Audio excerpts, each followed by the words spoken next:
The assignment seemed straightforward enough. Professor Kethara Voss had been teaching strategic history at the Dominari War College for 31 years. In those 31 years, she had taught every major course the institution offered: campaign analysis, operational doctrine, strategic theory, civilizational conflict patterns, and she had built her reputation on the particular quality of intellectual honesty that her students either loved her for or found profoundly uncomfortable, depending on their relationship to conclusions that did not confirm what they had arrived expecting to find. She had been given the human module assignment because she was the best person for it. Her department head had told her this directly, which meant he was being honest with her, which was unusual enough that she had taken note of it. The human module was going to be difficult, he had said, not because the material was complicated, because the material was going to require the kind of careful handling that produced useful insight, rather than the kind of careful handling that produced comfortable conclusions. She had asked him what he meant. He had told her about the previous 2 attempts to build the human module. The first attempt, conducted 8 years earlier by a junior faculty member who had since moved to a different institution under circumstances that had never been fully explained, had produced a draft curriculum that the Academic Review Board had rejected on the grounds that it was methodologically unsound.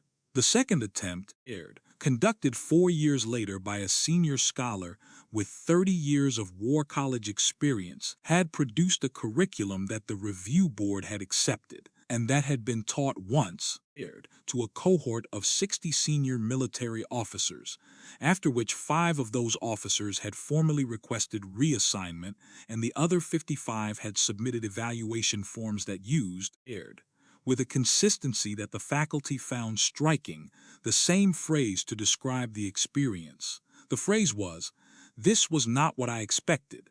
The department head had not elaborated on what those officers had expected, or what they had found instead.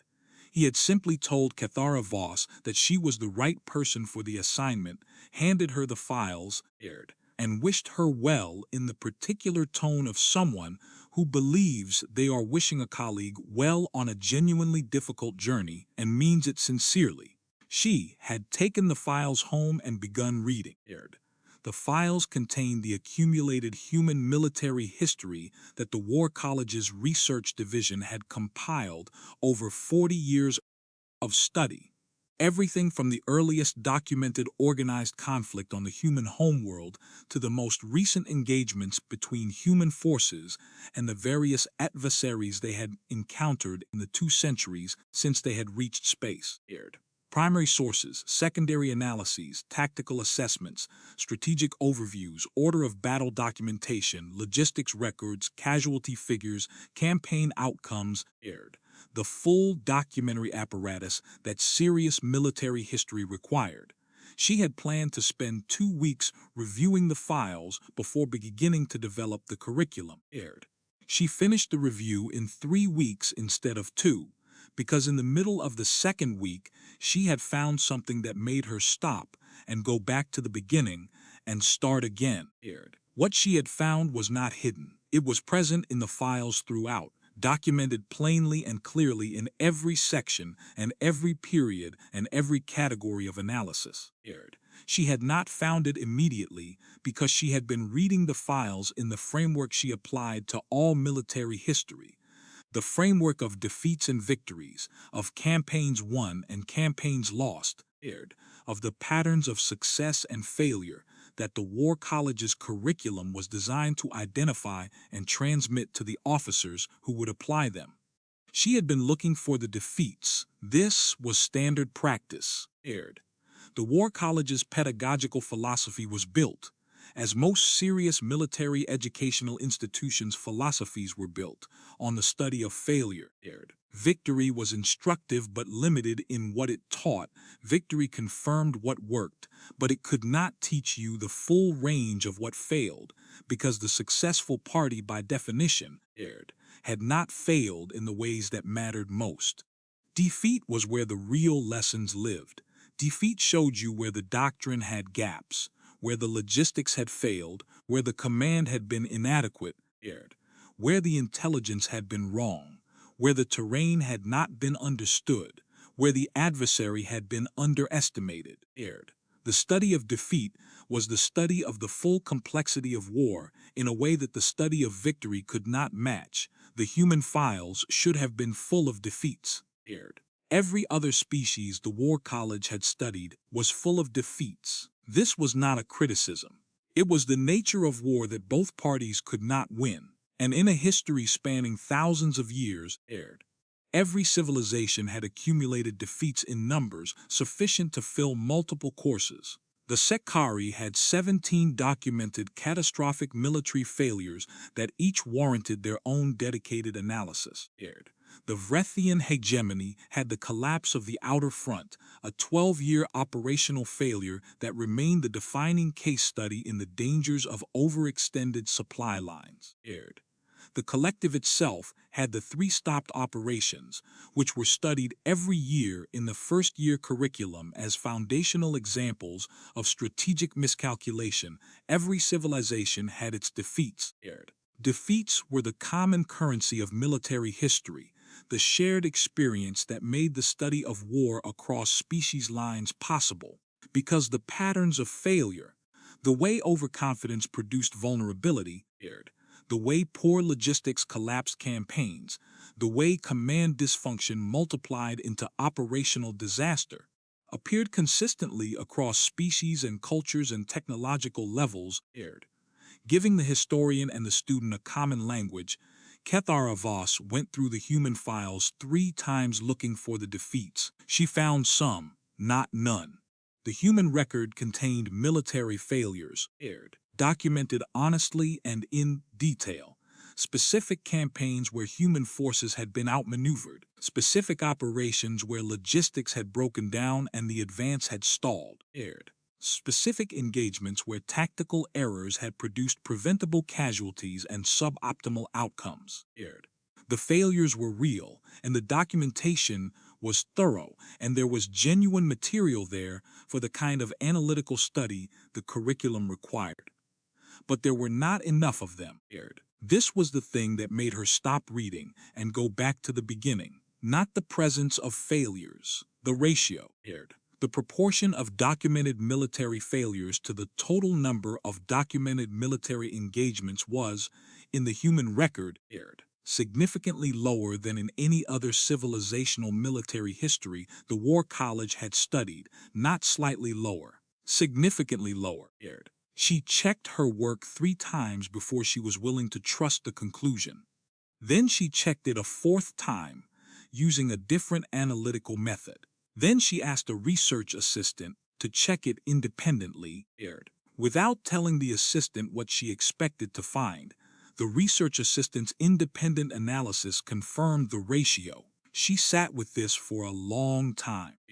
Then she went back to the files and started reading them differently. Not looking for the defeats, looking for the victories, not to celebrate them. That was not the point, but to understand them. To understand how a civilization produced a military record with that ratio. What the victories showed about the way the civilization approached military conflict that produced outcomes at that frequency. She spent 4 weeks on this phase of the analysis. What she found, reading the victories carefully and systematically across the full span of human military history, was not what she expected. She had expected to find the standard explanation for high victory ratios, superior technology, overwhelming numbers, favorable terrain, strategic geography. One or more of the standard variables that explained why some civilizations accumulated more victories than others in the historical record. She found those variables in specific cases, in specific campaigns and specific engagements. Specific advantages in technology or numbers or terrain explained specific outcomes. This was normal and expected. What was not normal and not expected was the pattern that appeared when she looked at the outcomes that could not be explained by those variables. The engagements where the human forces had been at a technological disadvantage and had won. The campaigns where the human forces had been numerically inferior and had prevailed. The operations conducted in hostile terrain with degraded logistics that had achieved their objectives anyway. These existed in every civilizational military record. Upsets were universal. Every civilization had cases where the expected outcome had not obtained, where inferior forces had overcome superior ones, where adverse conditions had not produced the expected failure. The ratio of such cases in the human record was not standard. It was not slightly above standard. It was, by any honest statistical analysis, an outlier. She spent a week trying to explain the outlier through methodological artifacts. Perhaps the human sources overreported victories and underreported defeats. This was a known issue in military historiography. Victorious civilizations tended to produce historical records that emphasized their victories and contextualized or minimized their defeats. A form of institutional bias that any serious historian had to account for. She analyzed the human record for this bias, comparing the casualty documentation to the outcome documentation, looking for the specific patterns that indicated selective reporting. She found the bias. It was present, as it was present in every civilizational military record. Some defeats were documented with more care than others. Some campaigns were narrated in ways that gave more credit to the winners than a fully neutral analysis might award. She corrected for the bias. The outlier remained. She brought her analysis to her department head. She laid out the numbers. She showed him the ratio, the correction methodology, the adjusted figures. The comparison to the baseline established by other civilizational military records in the War College's curriculum. He looked at the analysis for a long time. He said, "This is why I gave you the assignment." She asked what he meant. He told her about the first attempt at the human module. The junior scholar who had developed it had found the same ratio and had drawn the conclusion that the human military record was methodologically unreliable, that the ratio was an artifact of bias and selective reporting rather than a genuine historical pattern. The review board had rejected the curriculum on those grounds, not because the conclusion was definitively wrong, because the conclusion had not been adequately tested. The scholar had assumed the artifact explanation without fully ruling out the genuine pattern. She asked about the second attempt. He was quiet for a moment. He said, "The second attempt drew the opposite conclusion."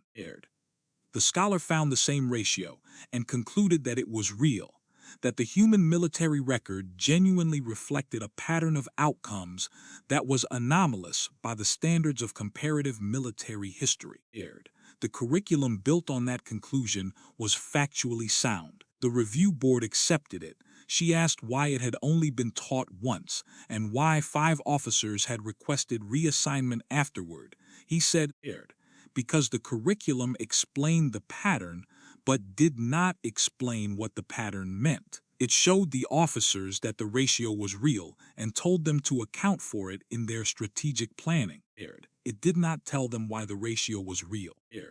And 55 senior military officers sitting in a room being told that a pattern exists without being given an adequate explanation, for it found the experience. He paused, looking for the right word, destabilizing. She asked, "Destabilizing how?" He said, "When you study military history for 30 years, you develop a framework, a way of understanding why wars go the way they go. That framework has explanatory power and predictive value, and it has been tested and refined across decades of study and teaching. It is the foundation of everything the War College does." When you encounter a pattern that the framework cannot explain, not partially explain, not explain with caveats, but genuinely cannot account for, the response is not comfortable. He said, 55 senior officers sat in a room and were shown a pattern that their framework had no explanation for. The curriculum told them the pattern was real, aired. It did not tell them what to do about the fact that their framework could not explain it. And they went home with that unresolved. And the unresolved question was not a comfortable companion. He said, aired, that is why I need you to build the curriculum differently. Not just to show them the pattern, to give them a framework adequate to explain it. She said, do you know what that framework is? He was quiet again, aired. Longer this time, he said, I have some thoughts. I want to see if you reach the same ones independently. She went back to the files. The explanation for the ratio, when she found it, aired, was not where she had been looking. She had been looking as any military historian would look, aired, in the operational and tactical and strategic variables, the things that happened in the course of military engagements that explained their outcomes. She had been looking in the right places for the wrong thing, aired. The explanation was not in the engagements. It was before them. She found it when she shifted her analysis from outcomes to preparation. Not the specific operational preparation for specific campaigns, the logistics, aired, the intelligence, the training, the equipment, but the deeper preparation, the institutional preparation. The way the human military establishment prepared itself, aired, across generations and across decades between conflicts. For the conflicts that had not yet arrived, every military institution prepared between conflicts. This was standard practice everywhere, aired. The War College itself existed for this purpose, to study the past and transmit its lessons to the officers who would fight the future's wars, aired. Every species the War College had studied maintained some form of institutional military preparation between active conflicts. The human approach to this preparation was different in specific, documentable ways, aired. The first difference was the scope of failure analysis. Human military institutions across the full span of their documented history, aired, had invested more institutional resources in the systematic study of their own failures than any other civilization in the War College's comparative files, aired. Not just the large failures, not just the catastrophic defeats that every military institution studied, because ignoring catastrophic defeats was professionally irresponsible. The small failures, the marginal failures, aired. The near misses, the cases where the outcome had been favorable but the process had contained errors that the favorable outcome had obscured, aired. The cases where the right outcome had been achieved through luck rather than skill, and where a careful after-action analysis revealed that the skill had been inadequate even though the luck had been sufficient, aired.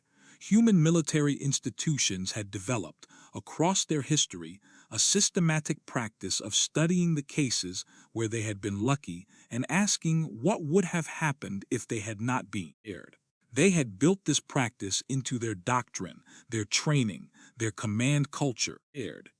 They had created the institutional mechanisms that allowed officers to report failures and near failures honestly, without the kind of career consequences that honest failure reporting produced in most military cultures, aired.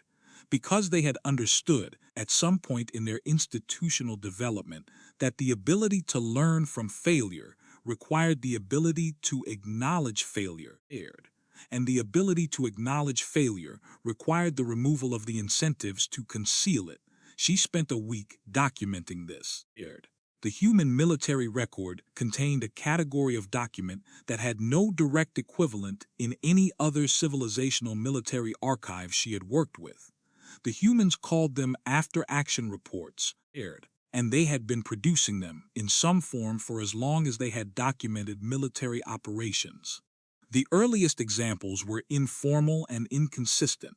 Over generations they had become formalized, required, aired, standardized, analyzed systematically, the findings transmitted into doctrine and training and equipment development.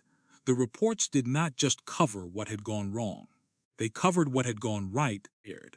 specifically in order to understand why it had gone right, because understanding why something worked was the only reliable way to ensure it would work again, rather than assuming that what had worked once would work again under different conditions. The reports covered the near misses, the cases where failure had been narrowly avoided, the cases where success had been achieved through means other than the means the plan had specified. The reports were honest.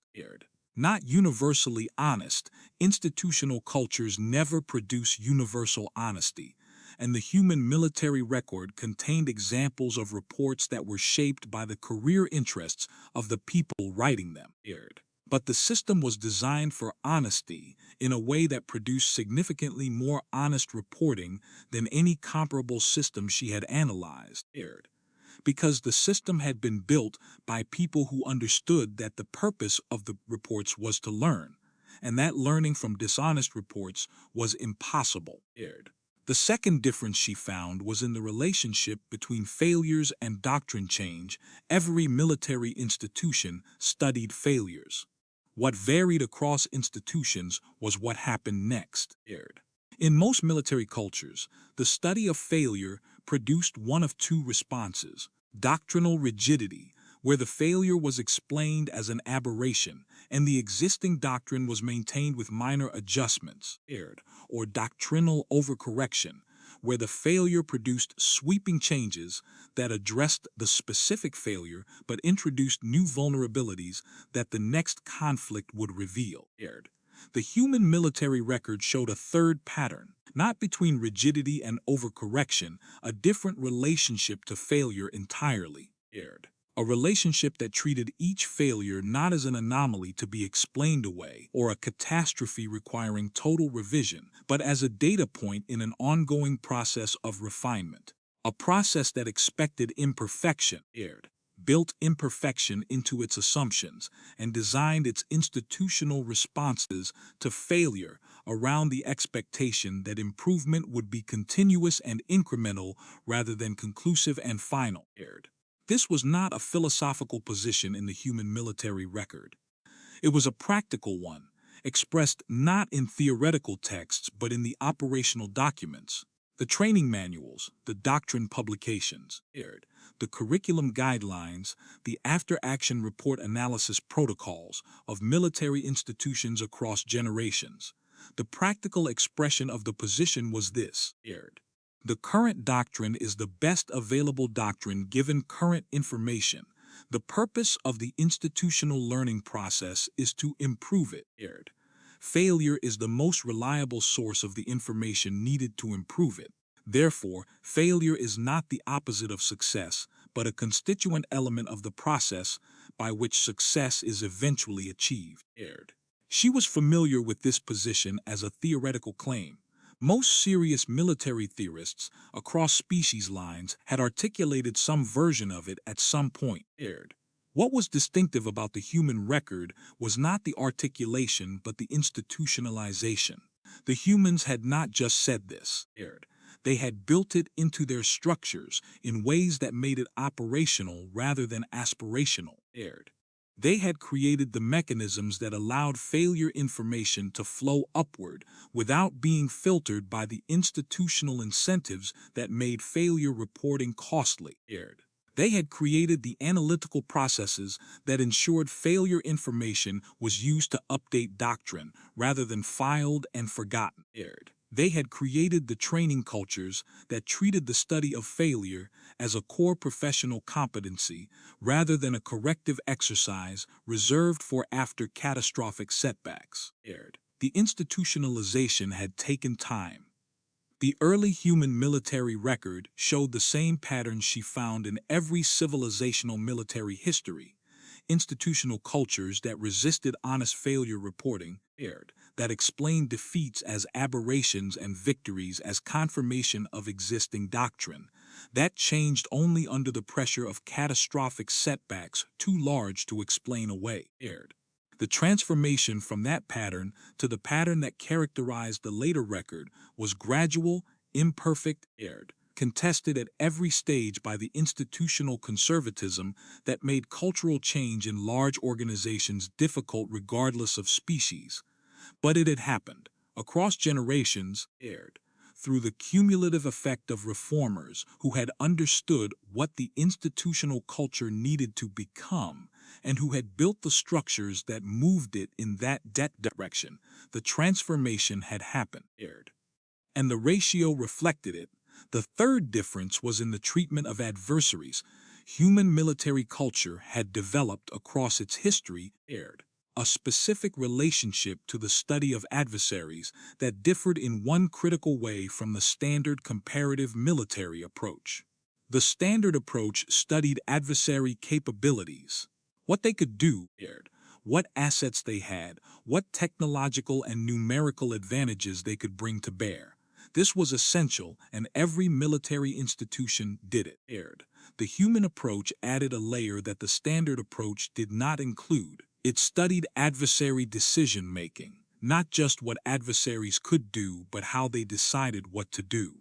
The command cultures, the institutional incentive structures, the historical patterns of decision-making under pressure, the specific ways that different adversaries' command structures processed information and generated orders, not as an afterthought or a secondary consideration, but as a primary analytical category, receiving institutional investment comparable to the investment in capability assessment.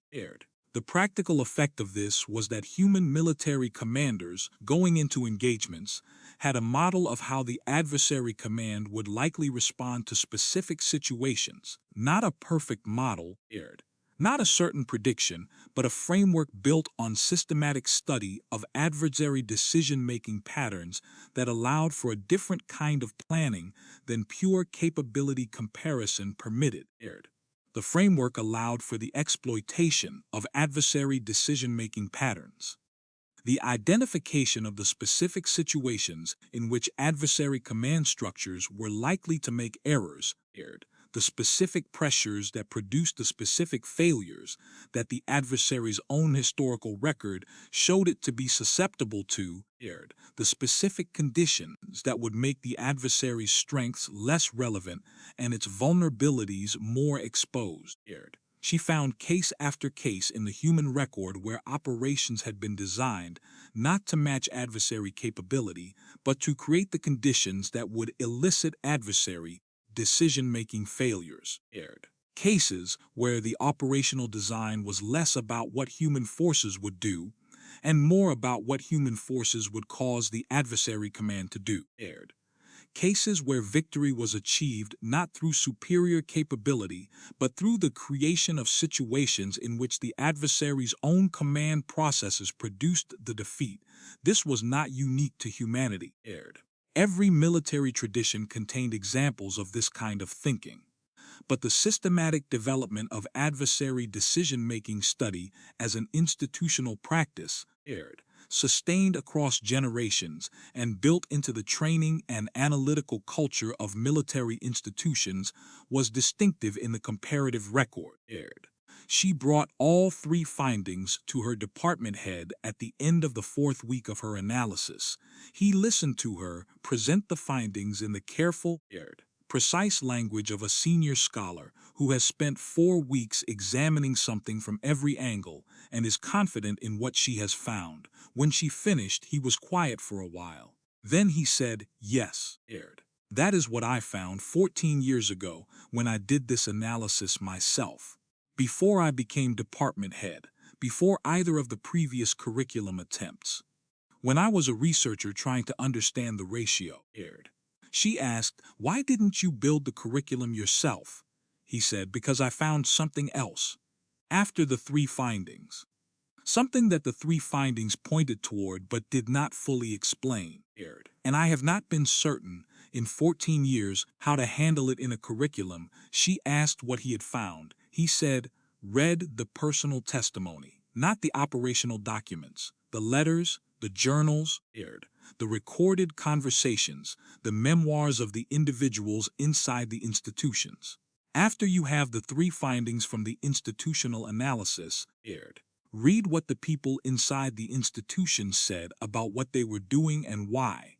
She spent 2 more weeks on the personal testimony. On the last day of those 2 weeks, sitting in her office with the files spread across her desk, she understood what he had been unable to handle for 14 years. The 3 findings were real and important and fully documented. The systematic failure analysis, the doctrine of continuous incremental refinement. The adversary decision-making study. These were institutional practices that explained the ratio in terms that a military curriculum could transmit. These were teachable. These were applicable. Officers could learn these practices and apply them and produce outcomes that were better than the outcomes they would have produced without them. But the personal testimony pointed at something underneath the institutional practices, something that the institutional practices expressed but did not create. Something that had been present before the institutions had fully developed the practices that had motivated the reformers who had built the institutions in the right direction, that ran through the personal accounts of military officers across every period of the human record as a consistent thread connecting people who had otherwise very different experiences in very different times. She had been searching for the right word for it for 2 weeks and had found several candidates and rejected them all as partial. The closest she could get was this. They wanted to be honest about what had happened, not just institutionally, not just as a professional obligation. Personally, the individual officers and soldiers and commanders in the personal testimony, the ones who had been part of the reforming tradition, the ones who had built the after-action report systems, and the honest failure analysis cultures, and the adversary decision-making study programs, described their motivation in terms that were consistently personal rather than purely professional. They wanted to know what had actually happened, not what the institutional narrative said had happened, not what the outcome suggested should have happened, what had actually, specifically, concretely happened, the real sequence of events, the real decisions, the real errors, the real accidents, the real relationship between what was planned and what occurred. They wanted this knowledge not as an abstract professional goal, but as a personal orientation toward their own experience, as the thing that made the experience meaningful rather than merely survivable.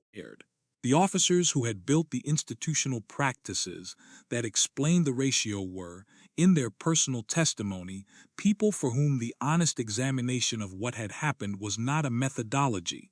It was a value, a deeply held, personally meaningful commitment to engaging with reality as it was, rather than as the institutional culture's preferred narrative suggested it should be understood. And the people who had built the institutions that produced the ratio were, by the evidence of the personal testimony, precisely those people. The ones for whom honest examination was a value rather than a methodology. The ones who had taken the friction of reality, the way that actual events diverge from plans, the way that outcomes do not match expectations, the way that what happens in the field does not correspond to what happens in the briefing room, and had treated that friction not as a problem to be managed, but as information to be understood. She sat with this for a long time. Then she understood why her department head had not been able to handle it in a curriculum for 14 years. Because what the personal testimony was pointing at was not teachable in the way that institutional practices were teachable. You could teach an officer to conduct systematic failure analysis. You could build it into the curriculum, give it a methodology, provide frameworks and tools and examples, and have the officer practice it until it became habitual. You could teach adversary decision-making study the same way. You could teach continuous incremental refinement. You could not, in the same way, teach someone to want to know what actually happened. You could not give someone a methodology for genuine intellectual honesty. You could create the institutional conditions in which intellectual honesty was rewarded, and intellectual dishonesty was costly, which would increase the frequency of intellectually honest behavior. But the thing itself, the personal orientation toward honest engagement with reality as it was not a practice that could be transmitted by the same means as a practice. It was something that people either had or didn't have, in degrees, developed through the accumulation of personal experience, and the choices made in response to that experience across years and decades of professional life. The institutions that produced the ratio had been built by people who had it in sufficient degree to build institutions that amplified its effects. The institutions had then, over generations, created conditions in which it was more likely to develop in the people who came through them, not by teaching it directly, but by creating the environment in which its development was possible. This was not a curriculum, it was a culture, and cultures could not be transmitted the way curricula were transmitted. She went to her department head and told him what she had found. He listened. He was quiet for a longer time than usual. He said, "Yes, that is what I found. That is what I have not known how to put in a curriculum for 14 years. Because a curriculum teaches practices, and what the ratio reflects is not only practices." She said, "What do we tell the officers?" He said, "Tell them what you found, all of it, the 3 institutional findings, and what the testimony points to underneath them. Tell them that the practices can be learned and applied, and will improve outcomes. Tell them that the practices were built by people for whom honest engagement with reality was a personal value. Tell them that the most important thing the human military record teaches is not the practices. It is the orientation from which the practices emerge," she said, "and if they ask how to develop the orientation," he said, "tell them to read the testimony. Not analytically, not as a curriculum exercise, as people. Tell them to read what these officers wrote about their own experience and ask themselves honestly whether they recognize the orientation in their own professional lives. Whether they want to know what actually happened, not what the narrative says happened. Whether the friction of reality is information to them or interference." He said, "The officers who ask how to develop it are the ones who are already developing it. The question is itself the evidence." She built the curriculum over the following 4 months. It was longer than any other module in the War College's program. It contained more primary source material than any other module.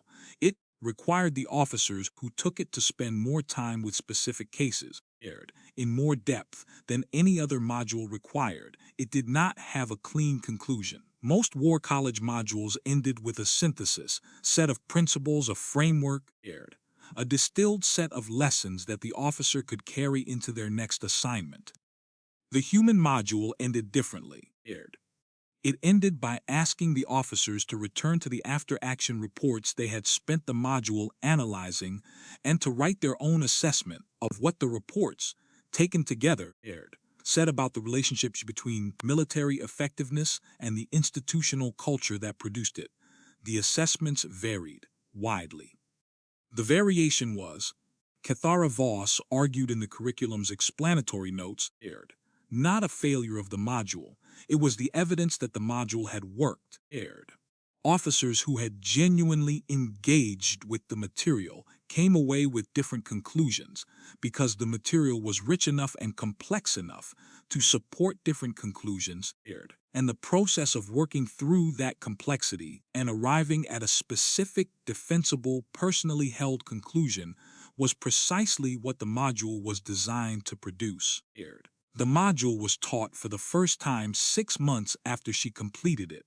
43 officers, senior personnel, 2 to 3 decades of professional experience each, the kind of people who had been in enough actual military situations to have developed strong and tested views about how military institutions worked and what mattered in them. The evaluation forms came back 3 weeks after the module ended. Kethara Voss, read them in her office on a quiet afternoon. None of the officers had requested reassignment. The phrase that appeared most consistently in the evaluations was not the one she had expected. She had expected something about the institutional practices, acknowledgement of the value of systematic failure analysis, recognition of the importance of adversary decision-making study, some formulation of the continuous refinement doctrine and its applications. The phrase that appeared most consistently was simpler than that. It said, in various forms and formulations, but with a consistency that the previous module's 55 evaluations had lacked. I want to understand this better, not I have understood this, not I have completed this module and extracted its lessons. I want to understand this better. It was, she thought, reading the evaluations one after another in the quiet of her office, the most human response possible to 100 years of human military history, the desire to know what had actually happened. The recognition that what had actually happened was more complex and more interesting and more instructive than any summary could convey. The orientation toward honest engagement with the full complexity of a record that did not reduce to simple lessons but rewarded sustained attention with genuine understanding. The War College had tried to build a textbook from human defeats. There had not been enough defeats to fill it. What there had been was something harder to put in a textbook, and more important than any textbook could hold, a record of what it looked like when an institution learned, over generations, to want to know the truth about what had happened, and what that wanting, sustained and institutionalized and transmitted across the decades between conflicts, did to the ratio between defeats and victories. The textbook did not exist, the curriculum did, and every officer who finished it and wrote that they wanted to understand it better had, without quite knowing it, given the most accurate possible answer to the question the curriculum had been designed to ask. Not what did you learn, whether you wanted to know, whether the friction of reality was something you moved toward or away from, whether the defeats in the record, the real ones, the ones the human institutions had documented honestly and analyzed carefully and built into the continuous refinement of their doctrine, were information to you, or simply the part of the history that was uncomfortable to sit with. The answer was in the question. The officers who wanted to understand it better already did, The ones who would understand it fully would spend the rest of their careers finding out. Which was, she thought, closing the last evaluation form in the quiet of her afternoon office, precisely how it was supposed to work, the study of what had gone wrong, sustained over a career, honest enough to look at what had actually happened rather than what the narrative preferred, patient enough to keep looking without demanding a final conclusion. This was what the human record was a record of. Not victories, the practice of learning from what was not victory, until the ratio became what it was, until there were not enough defeats to fill a textbook, because the defeats had been spent so well. There is a room on the second floor of the Dominari War College's research wing that most faculty members have passed by hundreds of times without entering. The room is not restricted. There is no special clearance required. It is simply not a room that announces itself as important. A standard archival space, shelving units on the 3 walls, a reading table in the center. The kind of institutional quiet that archival spaces accumulate over decades of being used carefully by people who understood what they were working with. The room holds the War College's Comparative Defeat Archive. Every major civilizational military history in the institution's curriculum, organized by species and by period, with the defeats indexed and cross-referenced in the systematic way that the research division had developed over a century of comparative work.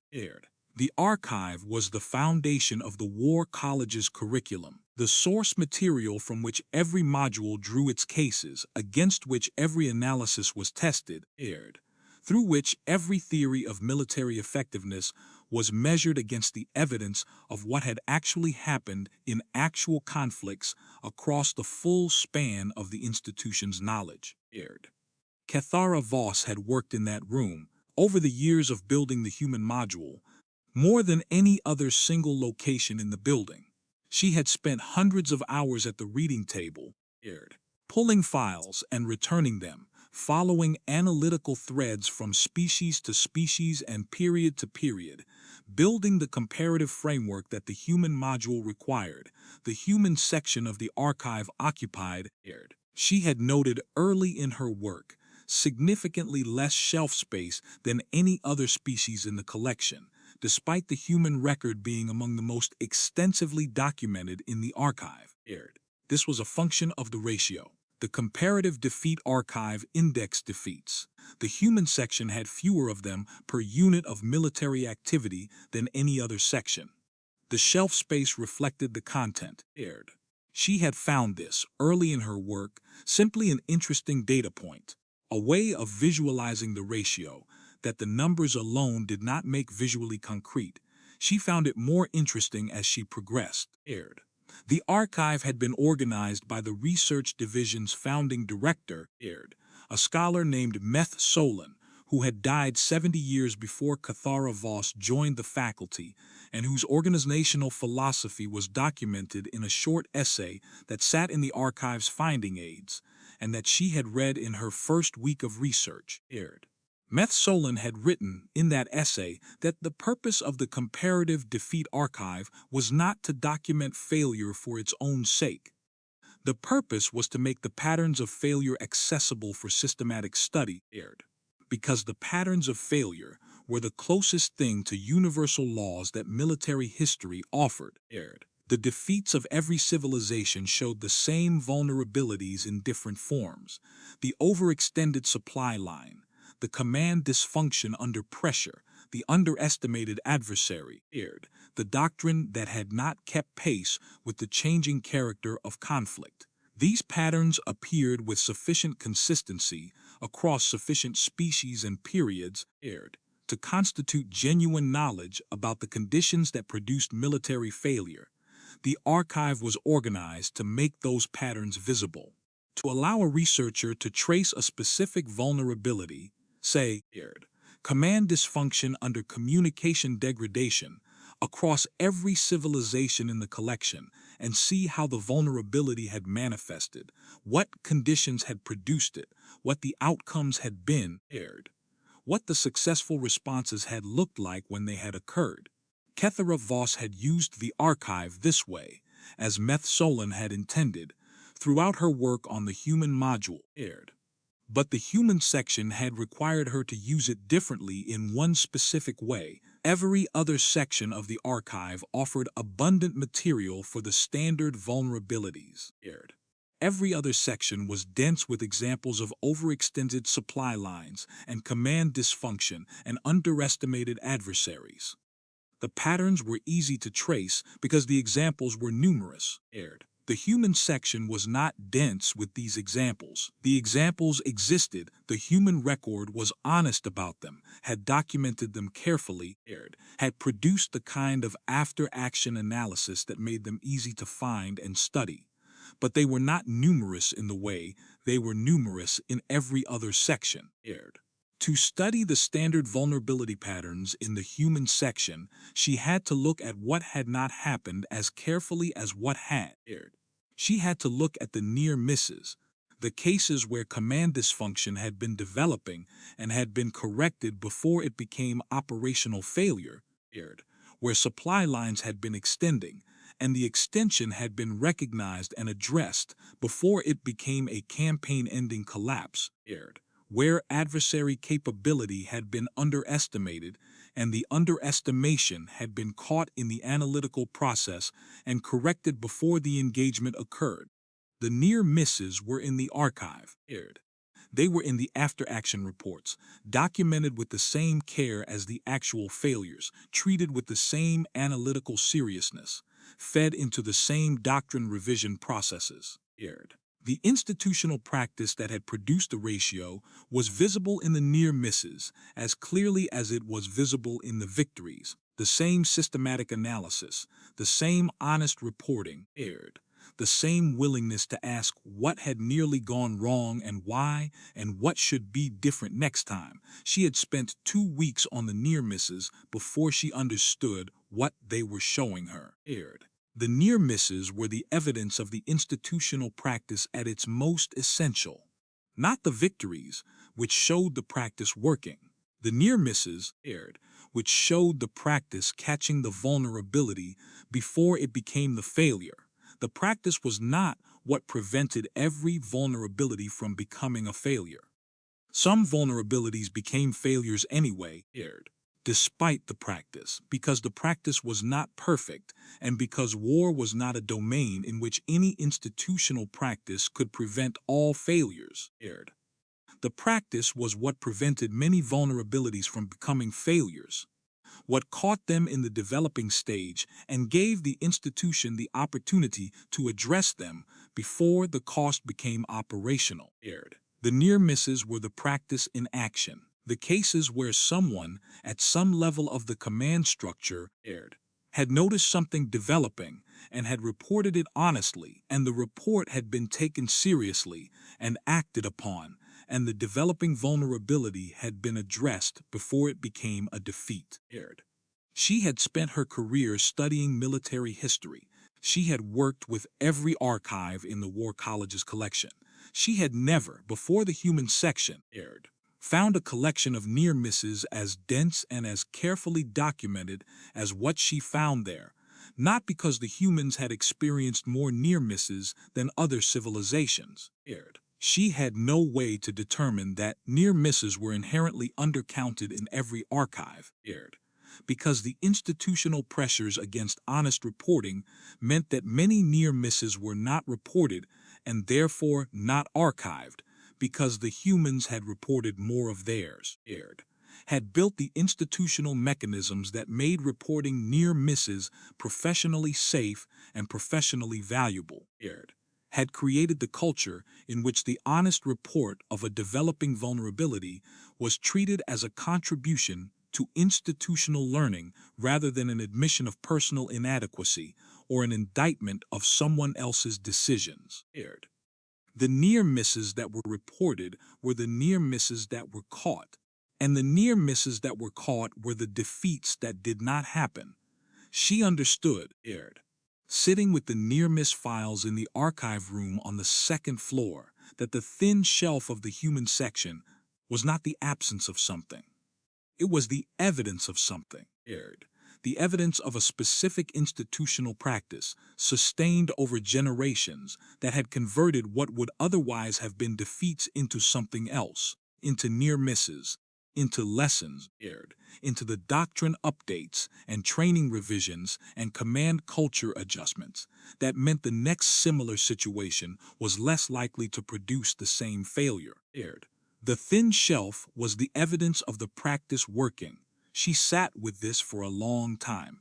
Then she added a section to the curriculum she was building aired, a section that brought the officers into the archive room and gave them specific near-miss files from the human section and asked them to trace the near-miss backward, to follow the documentation from the point where someone had noticed the developing vulnerability aired, through the reporting process, through the analytical response, through the corrective action, to the point where the vulnerability had been addressed and the defeat had not happened aired, and then to compare the near-miss documentation to the documentation in the equivalent section of other civilizational archives, to find the cases where a comparable vulnerability had developed in another civilization's record and had not been caught aired, where the developing pattern had not been noticed or not been reported or not been acted upon, and had become the defeat that appeared in the archive's main indexed files. The comparison was stark aired, not because the human institutions were perfect. The near-miss files contained evidence of failures in the reporting and analytical process aired, cases where the developing vulnerability was noticed later than it should have been or acted upon less decisively than the situation required.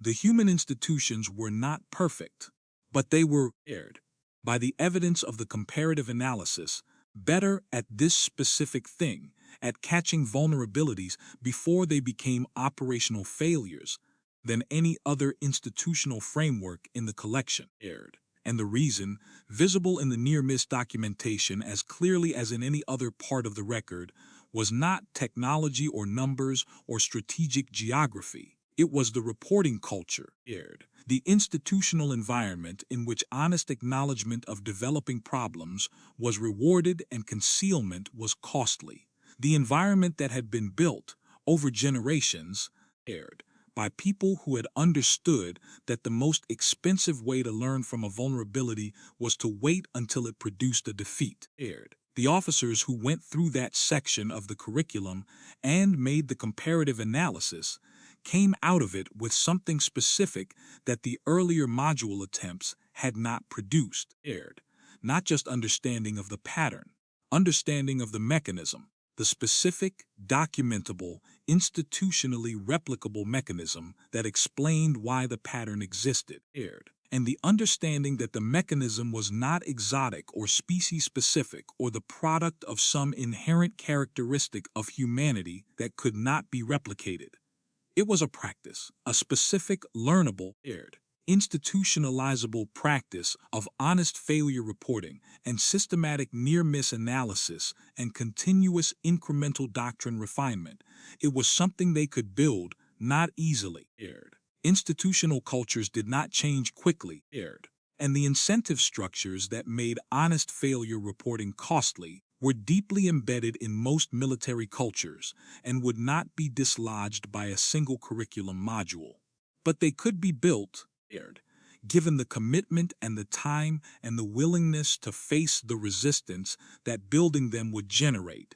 The curriculum told them this clearly, aired. It told them that the human institutions had not developed these practices overnight, and that the development had been contested at every stage, aired, and that the reformers who had pushed the development had faced the same institutional resistance that any reformer in any large institution faces when they try to change something fundamental about how the institution works, aired, and that they had continued anyway. Because they understood what the near misses were telling them about the costs of not continuing, the curriculum ended, as Kethara Voss had designed it to end, aired. Without a clean conclusion, it ended with a question. The question was, in your own institution, at this moment, what are the near misses that are not being reported? Not as a rhetorical question, as a practical one, aired. As the question that the human module, taken seriously, required every officer who had been through it to carry back to their professional environment and ask with the genuine intention of finding an answer, aired. The officers who found the question uncomfortable were the ones whose institutional environments had the most unreported near misses, aired. The officers who found the question energizing were the ones who were going to do something about it. The War College could not guarantee which group would produce which outcome in any specific case, aired. Curricula did not guarantee outcomes. They provided information, frameworks, and the experience of engaging seriously with a body of evidence that had something important to say, aired.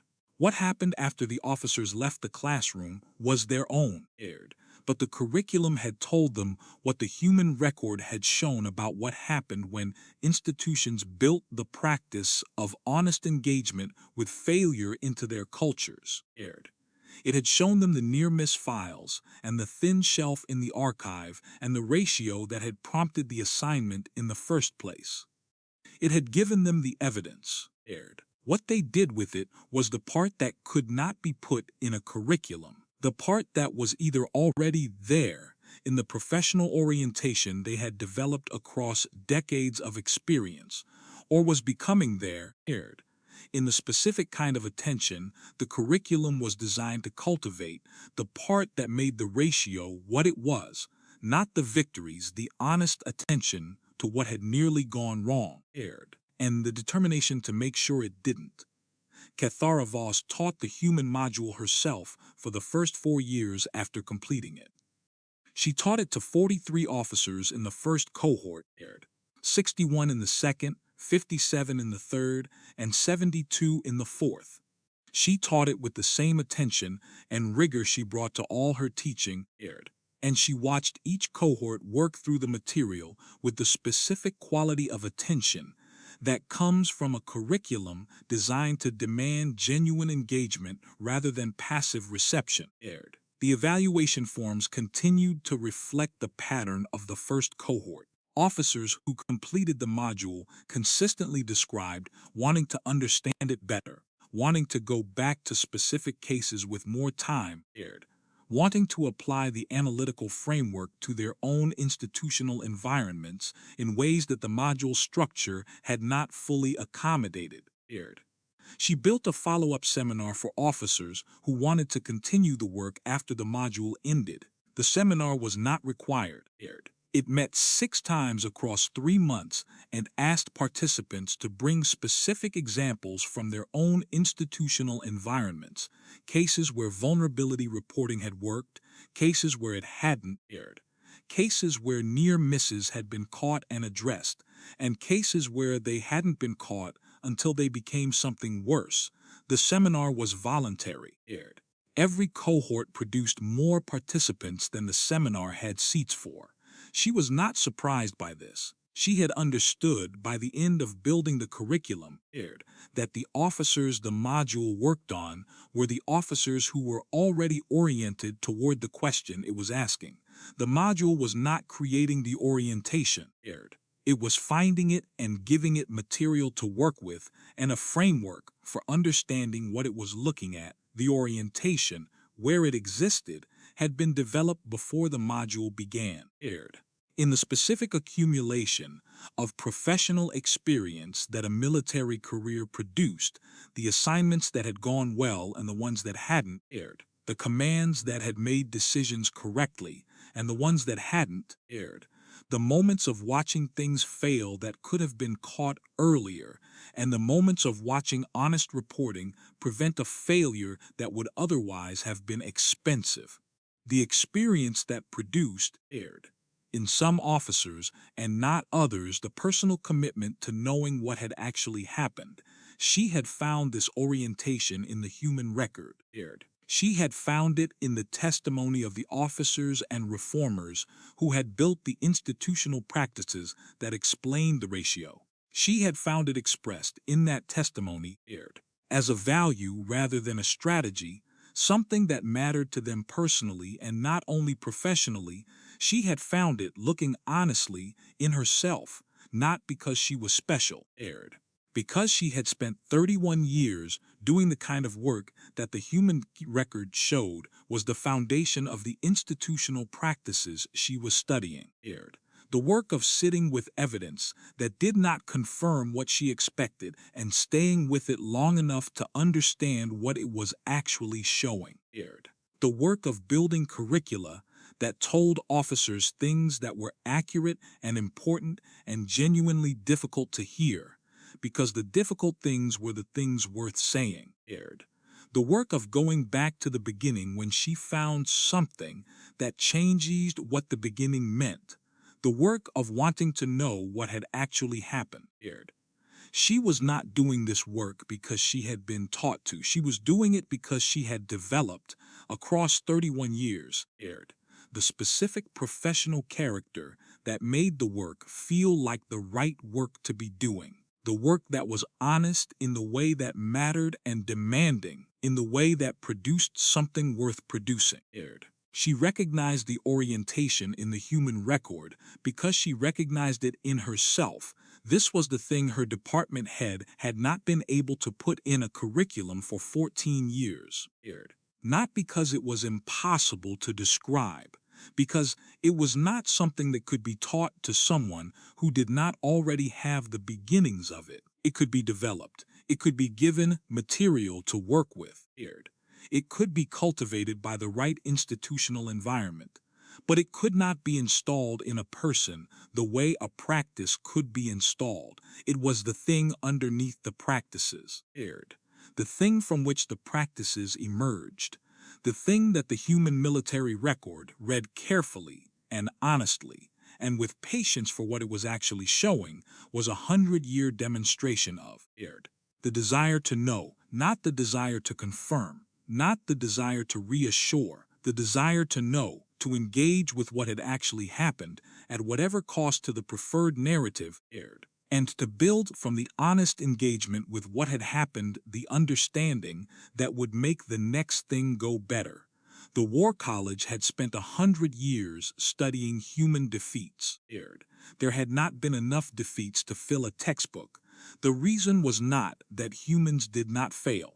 The reason was that humans had developed, across generations of honest institutional learning, the practice of catching failures before they happened. The near misses were the evidence. The thin shelf in the archive was the evidence. The ratio was the evidence. And the thing beneath all the evidence, the orientation that had built the institutions that produced the evidence, was present in the testimony of every officer who had built the practice, in every period and every culture and every material circumstance, as the same simple thing. They wanted to know what had actually happened, not what should have happened, what had. And from that knowing, they built what came next, which was better, which was always, imperfectly and incrementally and without final arrival, better. That was the lesson. That was what the 100 years of study had found. That was what the thin shelf in the archive on the second floor of the research wing was evidence of. Not enough defeats to fill a textbook, because the defeats had been spent well, because the people who had experienced them had wanted to understand them, and understanding them had made the next thing harder to defeat, which was, in the end, all that any of it had ever been about.